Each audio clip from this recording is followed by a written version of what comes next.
Hi, my name is Dr. John Douillard, and today I'd like to talk to you about how to improve your relationships. You know, I give a lot of seminars around the country on anxiety and depression and helping people with their relationships. And I often ask large groups of people, I say, how many of you love your husband or your wife or your partner? And of course, everybody raises their hand.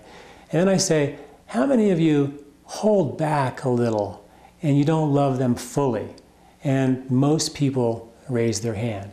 And I say, you know, maybe you're married, you've tied the knot, it's a legally bound institution, you got a big old ring on your finger, it's as safe as an institution as we can possibly muster, yet you hold back from giving yourself fully to this relationship. Why?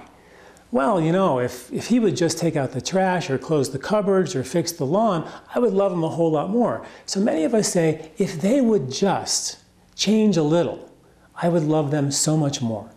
And the reality is, when we say that, if they would just change, what we're really saying is, I'm going to be my wonderful, loving self when they change. And we all know they never change.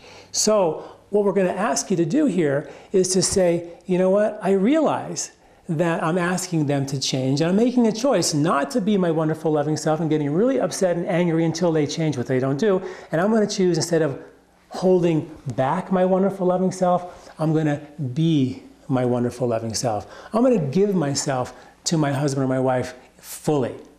I had a patient who came to me and her husband would smoke pot and do drugs all day long. And she was upset about this, obviously. She drove her kids to school and to practices, and she did all the work. And when she would come home, nothing was done. The lawn wasn't mowed, the grass wasn't, the weeds weren't pulled, the rock wall was broken, the sprinklers weren't fixed, everything was broken. And I said to her, I said, do you love this man? And she said, I do. And I said, then why don't we act on what you really love about this man? So I asked her to write a love letter to see what she really loves about him. And I said, how did you feel writing that letter? And she said, I felt really good when I actually loved him. I said, then that's what we're going to act on. We're going to act on the love. Whenever you go home, instead of complaining about what's not done, put your arms around him and choose to respond to the irritation with affection and love him anyway. Put your arms around him and say, I love you. And she did that. On the fourth day, the lawn was mowed. The yard was cleaned up. The dogs were fed. The weeds were pulled. Sprinklers were fixed. Wall was fixed. Everything was fixed.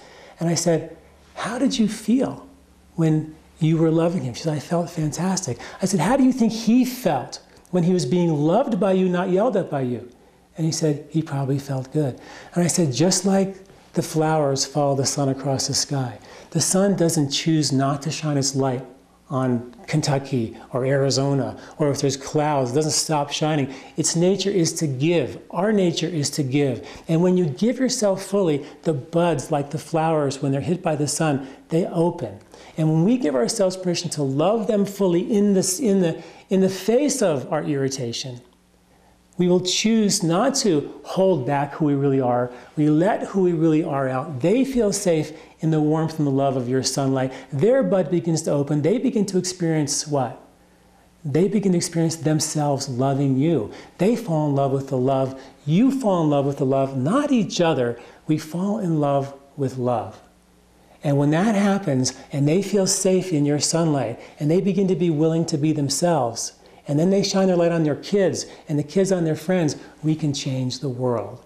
By choosing not to be angry and making them wrong and waiting for them to change, but by taking that risk to be vulnerable, that risk to be sensitive, and yes, even that risk to be really powerful like the sun, and choose to love and be affectionate in the face of fear and when you're being hurt. And if you can begin to make those changes, you can change your life and begin to let who you really are out.